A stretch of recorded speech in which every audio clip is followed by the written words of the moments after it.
जय श्री कृष्णा। राधे राधे। आप सभी को श्री कृष्ण जन्माष्टमी की हार्दिक शुभकामनाएं। आज आप सुनेंगे जन्माष्टमी पर सुनी जाने वाली पौराणिक कथा, तो आप सभी श्रद्धा भाव से पूरा सुनिए और सबसे पहले शीला भक्ति चैनल को सब्सक्राइब कीजिए, एक प्यारा सा कमेंट कीजिए। भगवान श्री कृष्ण कन्हैया आपकी सारी मनोकामनाएं पूर्ण करें। बोलिए कृष्ण कन्हैया की जय हो, बोलिए बाके बिहारी की जय हो, बोलिए लड्डू गोपाल की जय हो, भगवान के अनंत स्वरूपों की जय हो। एक बार की बात है कि जसोदा मैया प्रभु श्री कृष्ण में उल्हा से तंग आ गई थी और छड़ी लेकर श्री कृष्ण जी की ओर दौड़ी। जब प्रभु श्री कृष्ण ने अपनी मैया को इतनी क्रोधित अवस्था में देखें तो वह अपना बचाव करने के लिए भागने लगे। आगे कान्हा और पीछे जसोदा मैया।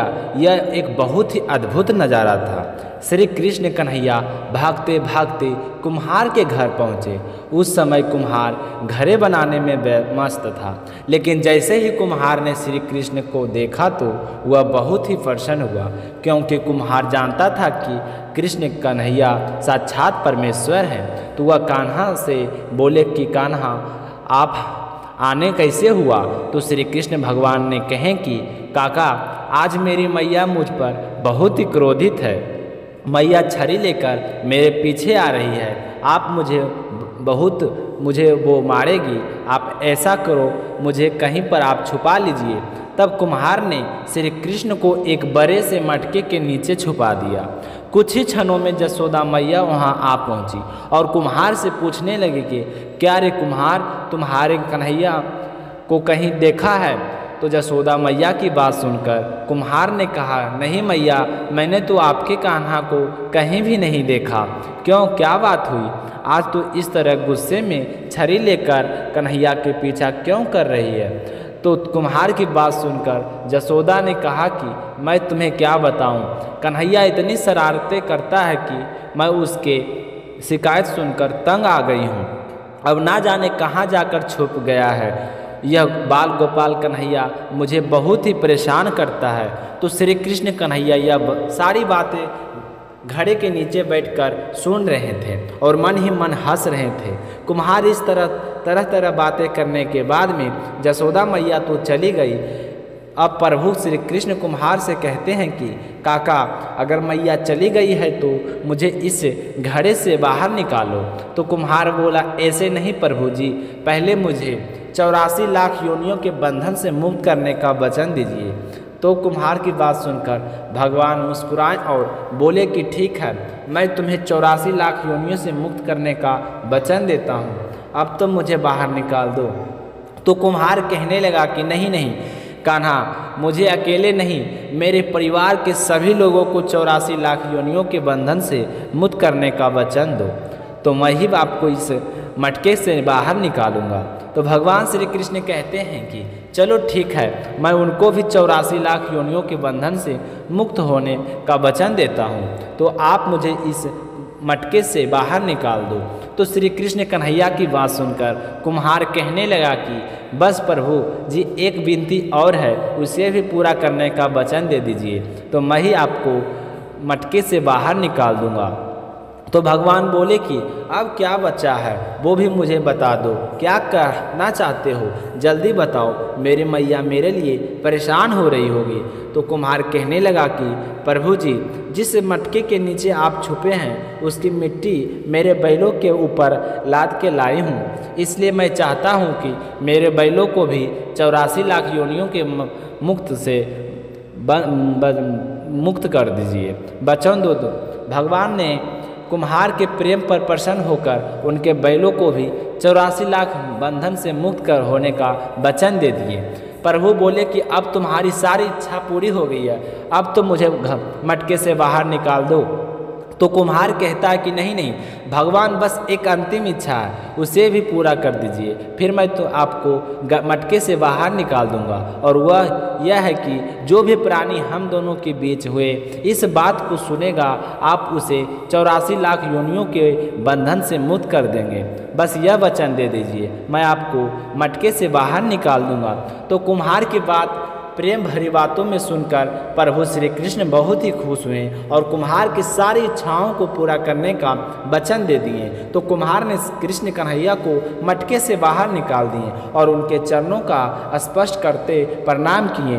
प्रभु जी के चरण धोए और चना अमृत पिया। फिर अपनी पूरी झोपड़ी में चना अमृत का छिड़काव किया और प्रभु जी के गले लगाकर इतना रोए कि प्रभु में ही विलीन हो गए। लेकिन इस कथा को सुनकर जरा सोचिए कि जो बाल श्री कृष्ण 7 कोस लंबे चौड़े गोवर्धन पर्वत को अपनी अंगुली पर उठा सकते हैं तो वो एक मटका नहीं उठा सकते थे। लेकिन बिना प्रेम रिझे नहीं नटवर नंद किशोर, क्योंकि कोई कितने भी यज्ञ करे, अनुष्ठान करे, कितना भी दान करे, कितनी भी भक्ति करे, लेकिन जब तक मन में सच्ची श्रद्धा ना हो, प्राणी मात्र के लिए प्रेम ना हो, तो उसे प्रभु भगवान श्री कृष्ण कभी भी नहीं मिल सकते।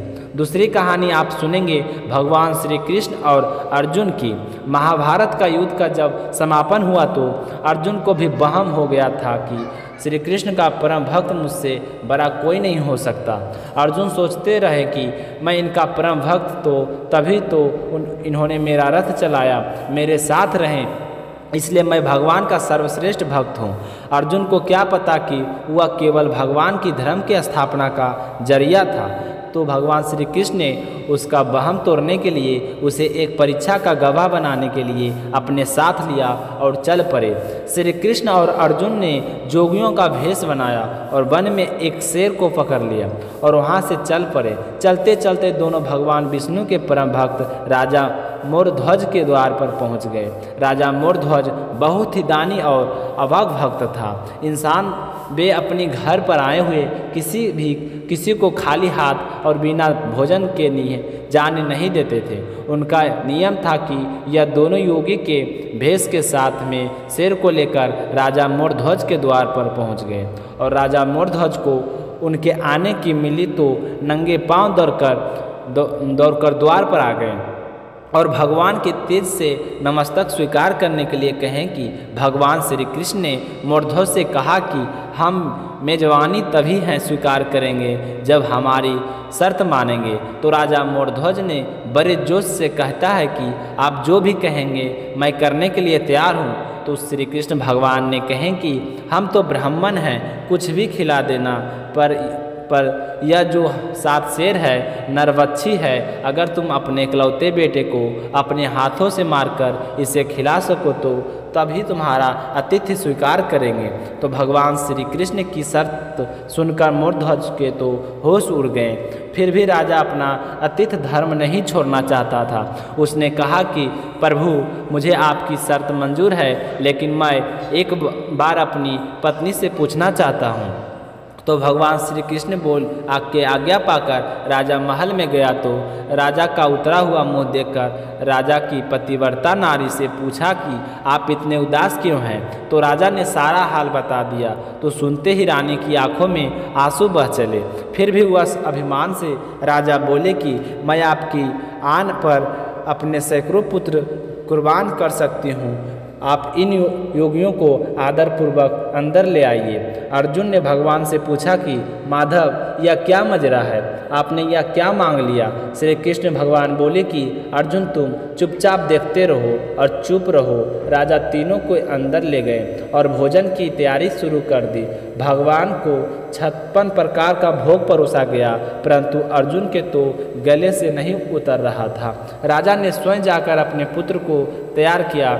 पुत्र 3 साल का था, नाम था रतन कम। वह भी माता पिता का भक्त था। उसने भी हंसते हंसते अपने प्राण त्याग दिए, परंतु उप तक ना ही कि राजा रानी अपने हाथों में आरी लेकर अपने पुत्र के 2 टुकड़े किए और शेर के परोस दिया। भगवान ने भोजन ग्रहण किया। तब रानी ने पुत्र का आधा शरीर देखा तो वह अपने आंसू को रोक नहीं पाई। तो भगवान इस बात पर गुस्सा हो गए और कहें कि लड़के का एक फार कैसे बच गया। वहाँ से नाराज होकर जाने लगे। तो राजा रानी ने रोकने की बहुत ही विनती की। तब अर्जुन को एहसास हो गया कि भगवान श्री कृष्ण मेरे गर्व को तोड़ने के लिए यह सब कुछ कर रहे हैं। तो अर्जुन भगवान के पैरों में गिरकर विनती करने लगा और कहने लगा कि आपने मेरे झूठे मान को तोड़ दिया, राजा रानी के बेटे को उनके ही हाथों से मरवा दिया और आप रूठ के जा रहे हो। यह उचित नहीं है। प्रभु मुझे माफ़ करो और भगवत का कल्याण करो।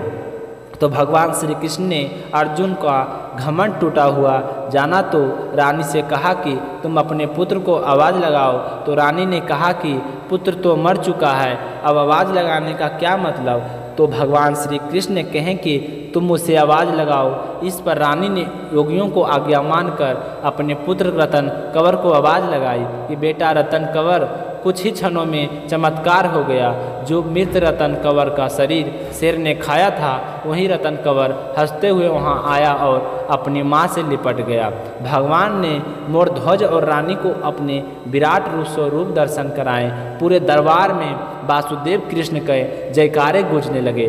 भगवान के दर्शन पाकर अपनी भक्ति सार्थक जानकर मोरध्वज की आंखों भर आई और वह बुरी तरह से बिलक बिलक कर रोने लगे। तो भगवान ने कहे कि वरदान मांग, तुम्हें क्या चाहिए।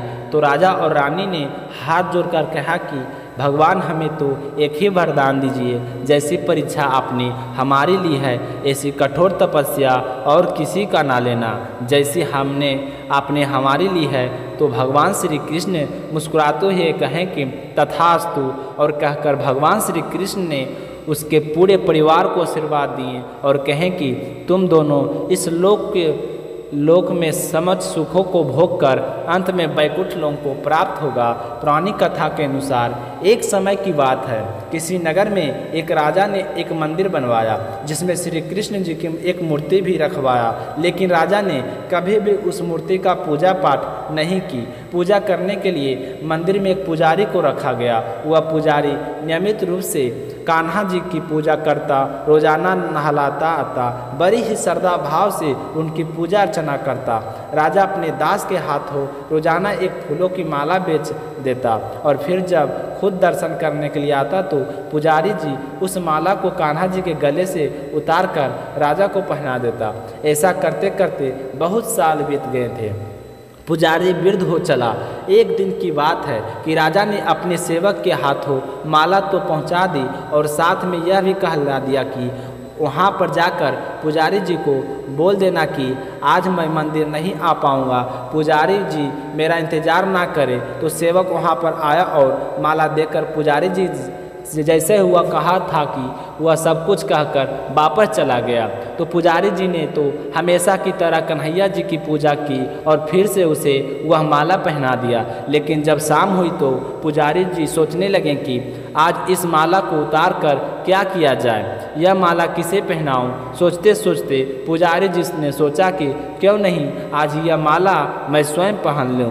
वैसे ही मेरी उम्र हो चली है, पता नहीं कब जीवन का अंत हो जाए। इतना सोचकर पुजारी जी ने एक माला उतार कर अपने गले में डाल ली। पुजारी जी ने जैसे ही वह माला अपने गले में डाली तो उसे बहुत ही अच्छा महसूस हुआ।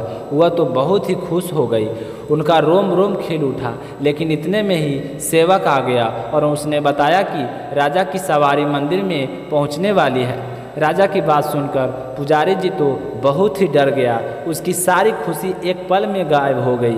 उसने सोचा कि अगर राजा ने उसे देख लिया तो आज वह मुझे मरवा ही डालेंगे। तो उसने आनन फानन में माला वापस उतार कर कन्हैया जी को पहना दी। थोड़ी ही देर में राजा अंदर आए तो पुजारी जी ने हमेशा की तरह कान्हा जी के गले से माला उतार कर राजा को पहना दी। लेकिन राजा का ध्यान अचानक से उस मालक पर चिपके एक सफ़ेद बाल की ओर गया। तो बस फिर क्या था, राजा क्रोधित हो उठे और गुस्से में पुजारी जी से कहा कि यह माला पर सफ़ेद बाल कहाँ से आया। तब राजा की बात सुनकर पुजारी तो डर गया और डर के मारे अचानक से बोल पड़ा कि यह तो माया है, यह तो बाल है। यह तो सुनकर तो राजा और भी क्रोधित हो गए, क्योंकि कान्हा तो भगवान हैं और उनके बाल सफ़ेद कैसे हो सकते हैं। तो राजा ने गुस्से में कहा कि मैं कान्हा जी के बाल देखना चाहता हूँ, इनका तुरंत मुकुट उतारा जाए। तो राजा की बात सुनकर पुजारी जी ने कहा कि यह तो श्रृंगार के वक्त भी उतारा जाता है, इससे पहले कान्हा जी का मुकुट नहीं उतारा जाता। पुजारी की बात सुनकर राजा ने कहा ठीक है, कल श्रृंगार के समय मैं खुद आऊँगा और देखूँगा कि कान्हा जी के बाल सफ़ेद है या नहीं, या तुम झूठ बोल रहे हो। अगर तुम झूठ निकले तो तुम्हें फांसी की सज़ा दी जाएगी। यह कहकर राजा वहाँ से चले गए। पुजारी जी का तो बुरा हाल हो गया। वह सोचने लगे कि अब क्या किया जाए, अब तो मेरा मरना तय है। काश मैं वह माला अपने गले में ना डालता तो आज मेरे लिए इतनी बड़ी मुसीबत ना आती। यह सोचते सोचते वह रोने लगा। भगवान की शरण में पहुंचा, उनसे कहा कि हे केशव, मुझसे झूठ बोलने का अपराध हो गया, लेकिन हो सके तो मुझे क्षमा कर दीजिए। मुझे एक बार राजा की सज़ा से बचवा दीजिए। मैंने पूरी अमर आपकी सेवा की है, मैं इसके अलावा आपसे कुछ भी नहीं मांगता हूँ। हे माधव, आपकी सेवा करते करते मैं तो बूढ़ा हो चुका हूँ, अब मुझे माफ़ करो, मैं फिर ऐसी गलती कभी नहीं करूँगा। इस तरह विलाप करते करते ना जाने पुजारी जी की कब आँख लग गई, और जब उसकी आँख खुली तो सुबह हो चुकी थी। और सुबह होते ही राजा तो वहाँ पर पहुँच गए और कहने लगे कि आज कान्हा जी का श्रृंगार मैं स्वयं करूंगा। ऐसा कहकर राजा कान्हा जी के पास चले गए। तो श्रृंगार करने के लिए जैसे ही राजा ने कान्हा जी का मुकुट उतारा तो देखा कि श्री कृष्ण जी के तो सारे बाल सफ़ेद हैं, लेकिन फिर भी राजा को यकीन नहीं हुआ।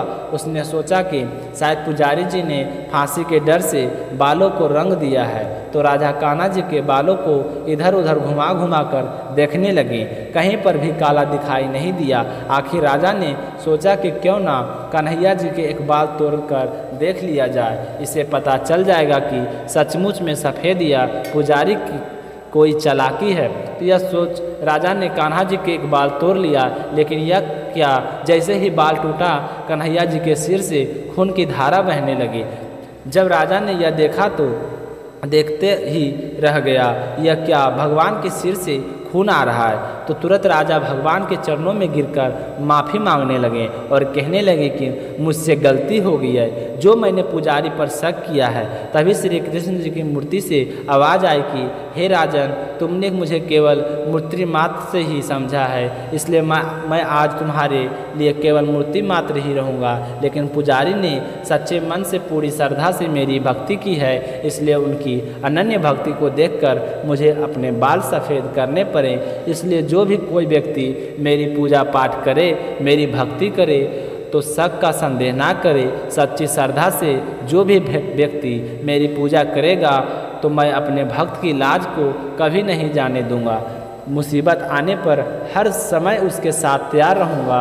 इतना कहकर कृष्ण कन्हैया तो चुप हो गए। राजा अपने किए गए बहुत ही बात पर पछतावा हो रहा था। तो राजा ने तुरंत पुजारी को बुलाकर उनसे हाथ जोड़कर क्षमा मांगी और कहा कि पुजारी जी, मैंने आपकी सच्ची श्रद्धा पर शक किया है, इसलिए आप मुझे क्षमा कर दो।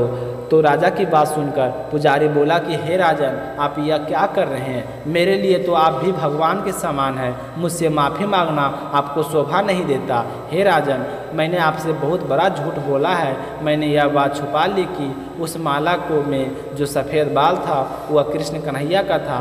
नहीं राजन, वह माला उस दिन मैंने अपने गले में डाल ली थी और डर के मारे आपसे झूठ बोल दिया। हे राजन, आप जो भी सज़ा दोगे मैं भुगतने के लिए तैयार हूँ। तो पुजारी की सारी बात सुनकर राजा ने कहा कि हाँ, सज़ा तो तुम्हें ज़रूर मिलेगी, आज और कभी मिलेगी। यह कहकर राजा ने कृष्ण कन्हैया को गले में माला उतार कर पुजारी के गले में डाल दी और कहा कि आज के बाद रोजाना यह माला तुम्हारे गले में होनी चाहिए। इस माला के हकदार तुम ही हो, मैं नहीं। तुमने सच्ची श्रद्धा से कृष्ण कन्हैया की पूजा की है। आज मेरी आंखें खुल गई है कि भगवान धन के भूखे नहीं हैं, सरदार और प्रेम के भूखे हैं। यह कहकर राजा ने पुजारी के चरण स्पर्श किए और खुशी खुशी अपने महल की ओर चल पड़े। पुजारी जी भी राजा के आए अचानक इस बदलाव से बहुत ही आश्चर्यचकित थे और चुपचाप खड़ा एक बार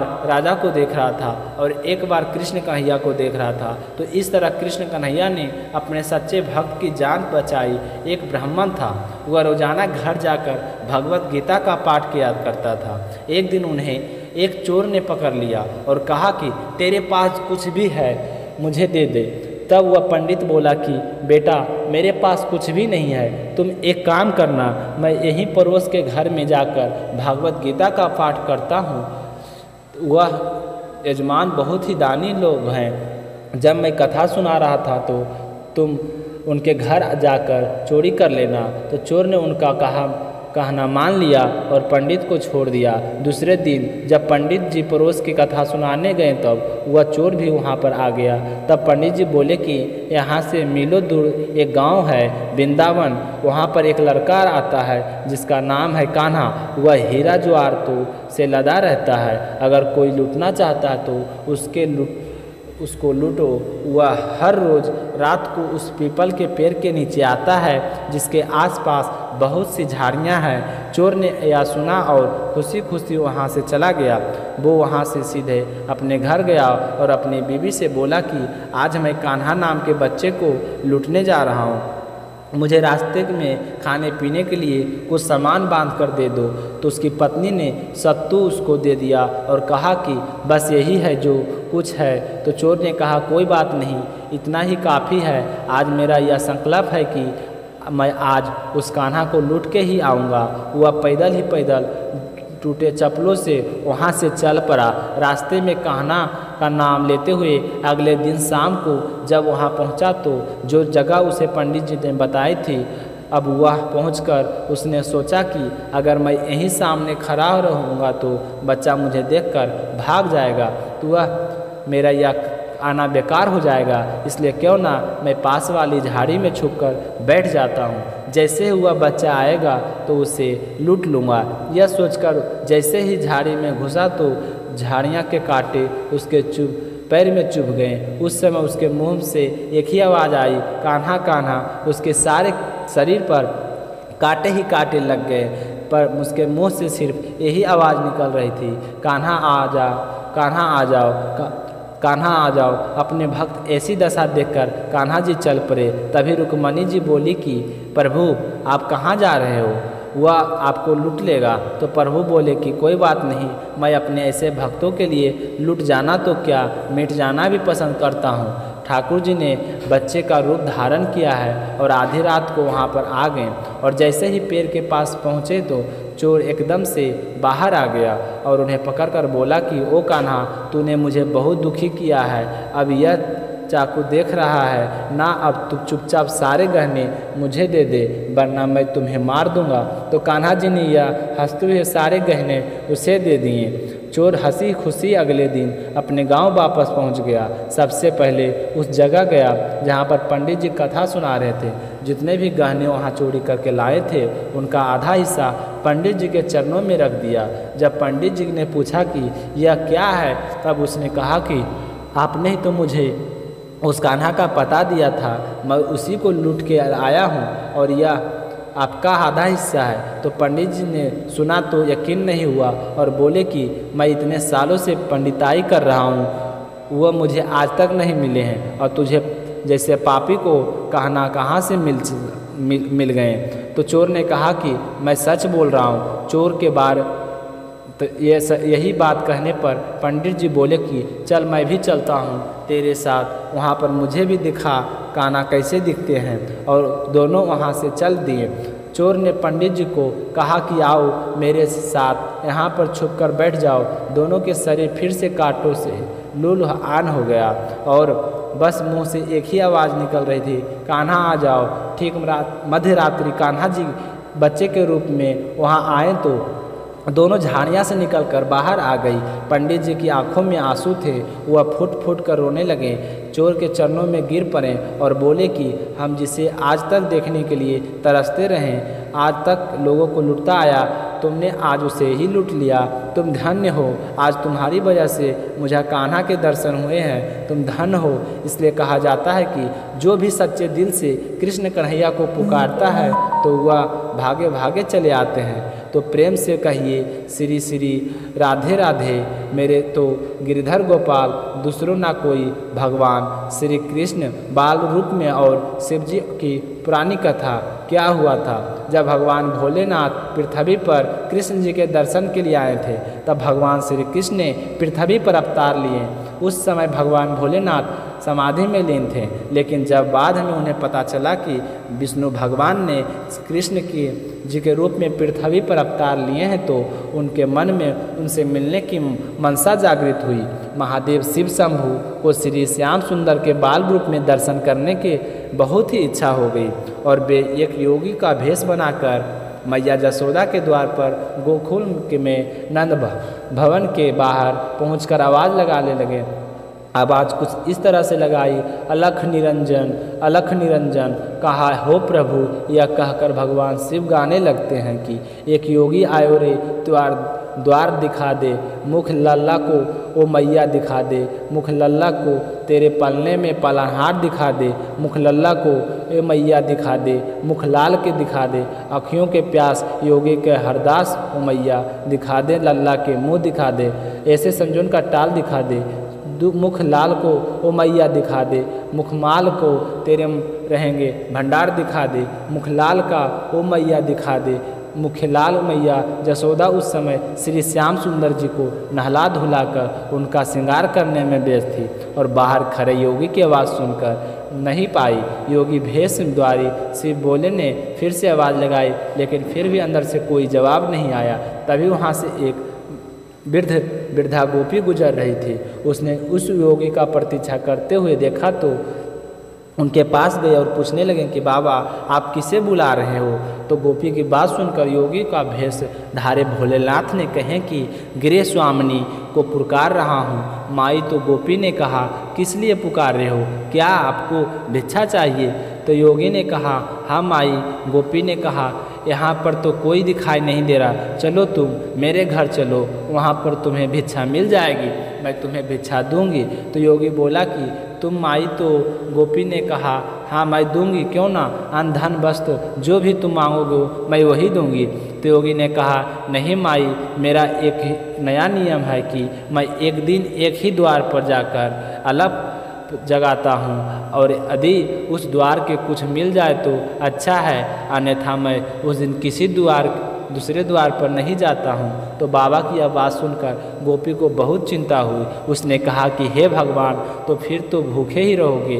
तो योगी ने कहा कि हाँ माए, भूखा ही रहूँगा, जैसी प्रभु की इच्छा वैसा ही होगा। तो गोपी ने कहा कि नहीं बाबा, हमारे गांव से कोई भी साधु भूखा चला जाए तो यह सारे गोकुल के लिए लज्जा की बात होती है। बाबा तुम यहीं पर ठहरो, मैं अंदर जाकर देखती हूँ कि जसोदा रानी कहाँ है। ऐसा कहकर वह वृंदा गोपी नंद भवन के अंदर गई। अंदर जाकर देखती है कि मैया जसोदा तो श्याम सुंदर का श्रृंगार कर रही थी और साथ ही उन्हें लोरी गाकर सुला रही थी। और इधर बाहर खड़े योगी बेचारा भगवान शंकर मन ही मन कहें कि प्रभु दर्शन किए बगैर तो मैं आज नहीं जाऊंगा।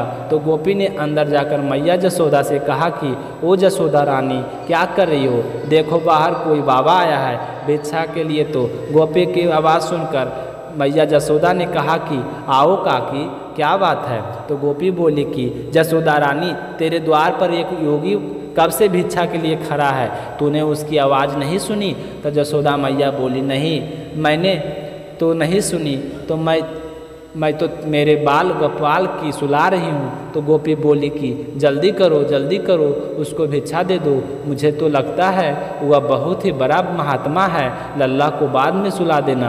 तो मैया जसोदा बोली कि अच्छा यह बात है, तुम्हें कैसे पता कि यह बहुत बड़ा महात्मा है। तो गोपी ने कहा ऐसी योगी मैंने कभी नहीं देखा, उसके मुख पर तो आँख टिकती ही नहीं है।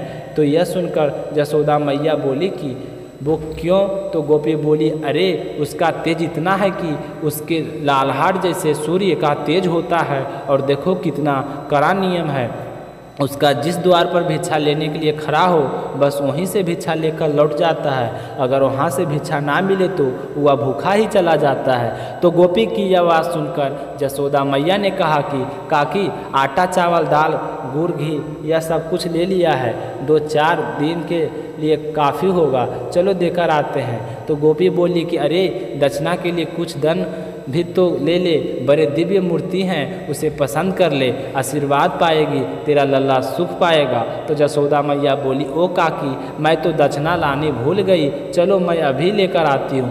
तो मैया जसोदा संदूक से 2 धन और एक मोती की माला निकालते हुए कहती है कि काकी बड़ी दिव्य आत्मा है, ना तो यह लो बहुमूल्य मोती की माला है, दे ही देती हूँ।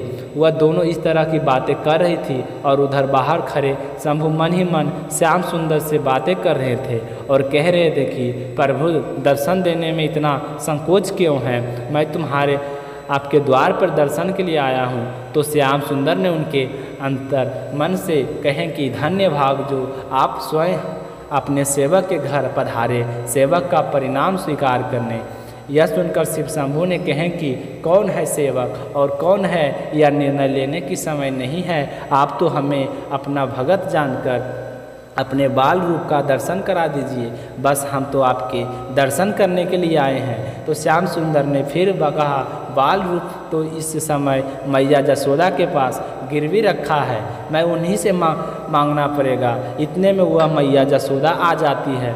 मैया जसोदा श्याम सुंदर को पालने में सुलाकर दक्षिणा की थाल लेकर और वृद्ध गोपी के साथ नंद भवन से बाहर आती है, जहाँ योगी भेष और शिव शंभु प्रतीक्षा कर रहे थे। मैया जसोदा योगी रूप के शिव शंभु को प्रणाम करते हुए कहने लगे कि विलंब के लिए क्षमा करना बाबा, मैं अपने लल्ला का श्रृंगार कर रही थी। तो यह सुनकर शिव शंभु बोले कि धन्य हो तुम मैया, जिसने तेरे ऐसे दिव्य बालक की सेवा का सौभाग्य प्राप्त हुआ है।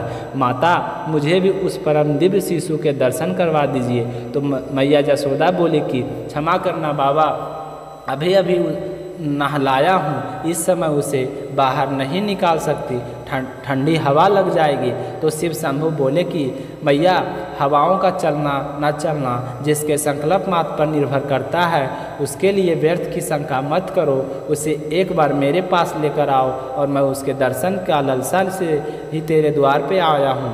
तो मैया जसोदा बोली कि नहीं होगी बाबा, मैं उसे बाहर नहीं ला सकती हूँ, आप यह भिक्षा ग्रहण कीजिए, आप मुझे पर आशीर्वाद दीजिए। शिव शंभु भिक्षा की उस थाल को देखकर इस प्रकार जसोदा मैया से कहने लगी कि मैया यह मोती मानक धन मेरे लिए पत्थर के टुकड़े हैं, मेरे किस काम के, मुझे इनका लोभ नहीं। चाहो तो ऐसे हीरे मोती मानक मुझसे ले लो, पर मुझे तेरे लल्ला के दर्शन करवा दो, हमारे लिए तो वही भिक्षा है। फिर योगी भेषधारी भगवान शंकर ने अपने कमंडल से हीरे मोती निकालकर मैया जसोदा की भिक्षा में की थाल में रखती है, जिसे देखकर जसोदा मैया आश्चर्यचकित होकर चिंतित होकर उसे वृत्त गोपी से कहने लगे कि काकी यह कोई असलु साधु नहीं है, यह तो मायावी है। तो गोपी तो चुपचाप खड़ी थी, जसोदा मैया का कर्ण चेहरा देख रही थी। तो बाद में मैया जसोदा अपनी आंखों में आंसू भरकर योगी भेषधारी शिव शंभु से कहने लगी कि देखो योगी बाबा, तुम जैसे कई मायावी इससे पहले भी आ चुके हैं, इस प्रकार की चिकनी चुपड़ी बातें करते। तेरा लाल तो बड़ा दिव्य बालक है, उसका दर्शन करा दे, उसे मेरी गोद में दे दे। और फिर सब मेरे लल्ला को मारने की कोशिश करते हैं। मेरे लल्ला ने आप लोगों को क्या बिगाड़ा है जो आप उसके शत्रु बन गए हैं। ऐसा बोलते बोलते मैया जसोदा को गुस्सा आ गया और उन्होंने अपने कड़े शब्दों में कहा कि भिक्षा लेनी है तो लीजिए, अन्यथा अपने स्थान को पधारिए, मैं अपनी लल्ला को बाहर नहीं लाऊंगी। तो जसोदा मैया की बात सुनकर शिव शंभु बोले कि ओ मैया, ऐसे कठोर मत बातो, आप मैं बहुत दूर कैलाश पर्वत से आया हूँ।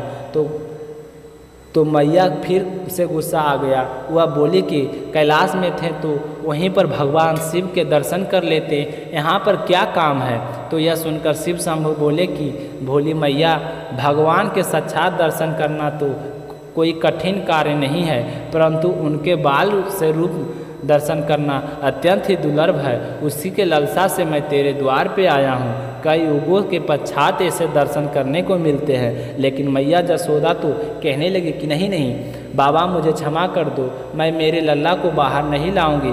मेरे पति की आज्ञा है कि किसी भी अनजान व्यक्ति के सामने अपनी लल्ला को मत लेकर जाना। जसोदा मैया जसोदा इस प्रकार अपने फैसले पर अड़ी रही।